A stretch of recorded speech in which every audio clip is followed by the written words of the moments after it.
funcionário público, é necessário que aquela atividade esteja entre suas atribuições legais. Se ele é um contratado da administração, é necessário que esses poderes estejam previstos nas cláusulas contratuais que ele firmou com a administração. Para a verificação dos poderes atribuídos ao agente, devem ser analisados os seguintes aspectos. A. Aspecto material. Se o ato praticado se encontra no rol de matérias atribuídas àquele agente. Não pode, por exemplo, o agente de vigilância sanitária lavrar multa de trânsito. Não pode um agente estadual cobrar um imposto que é de competência municipal. B. Aspecto territorial. Deve o agente praticar os atos dentro do âmbito espacial definido na lei e em seus regulamentos. Assim, não pode o fiscal de construção exercer fiscalização em áreas que não estão sob sua esfera de competência. Não pode o prefeito de um município tombar um bem cultural no território do município vizinho. C. Aspecto temporal. Temos que analisar se o ato foi produzido durante a competência do agente. Por exemplo, não pode o agente produzir atos enquanto está afastado do seu cargo, ou se, por exemplo, já se aposentou. Um presidente da República que já tenha encerrado seu mandato não pode mais nomear ministros. Através da análise do elemento sujeito, pode-se constatar diversos defeitos, capazes de levar, muitas vezes, à anulação do ato. São eles: incapacidade e incompetência. Como sabemos, a incapacidade não é vício exclusivo dos atos administrativos, mas pode acontecer com quaisquer atos jurídicos. A questão, aliás, é regulada no Código Civil, que dispõe sobre as causas de perda ou suspensão da chamada capacidade civil. Mas atenção para um detalhe importante. No ato administrativo, a incapacidade civil nem sempre viciará o ato. Haverá vício apenas quando para a prática desse ato for imprescindível, for muito necessária o uso da capacidade volitiva pelo agente.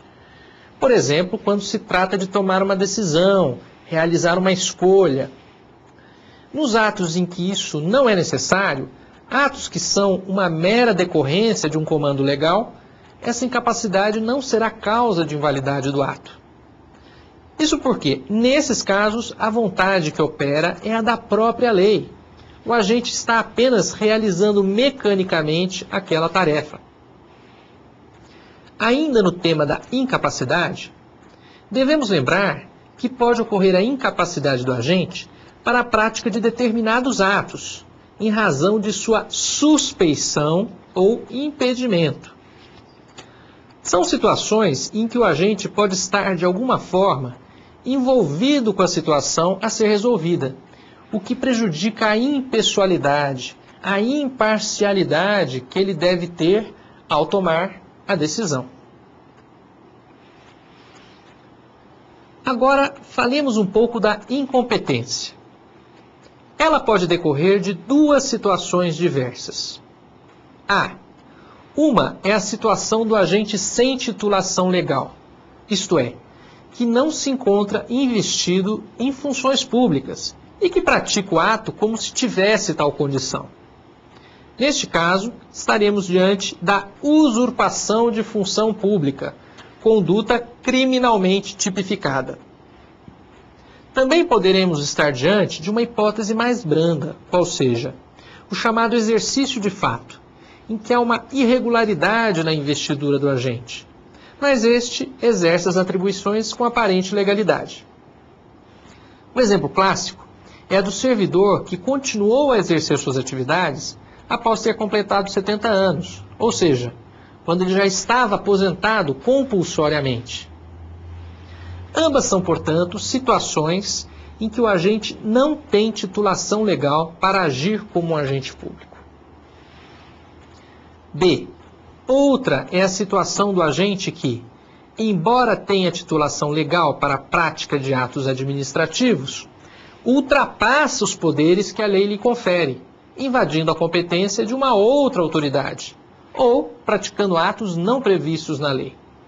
Seria a figura do excesso de poder, que pode levar às condutas criminalmente tipificadas como crime de abuso de autoridade, previstos na Lei nº 4.898, de 1965.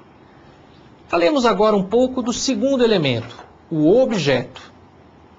Maria Silvia de Pietro, uma grande administrativista, nos define o objeto ou o conteúdo do ato administrativo como o efeito jurídico imediato que o ato produz. Isto é, aquilo que o ato prescreve, aquilo que nos permite reconhecê-lo como um ato típico. Assim, um objeto de um ato de demissão do servidor é o rompimento do vínculo de trabalho que unia a administração. O objeto da desapropriação, outro exemplo, é a transferência forçada da propriedade do particular para a entidade que está promovendo a desapropriação. Tal como no direito privado, o objeto do ato administrativo deve ser lícito, certo, moral e possível. Vejamos um a um tais requisitos e as consequências de seu descumprimento. A licitude para o direito administrativo tem um significado particular, pois já vimos que a administração está sujeita ao princípio da legalidade estrita. Por esse princípio, ela somente pode escolher os objetos claramente autorizados ou impostos pela lei.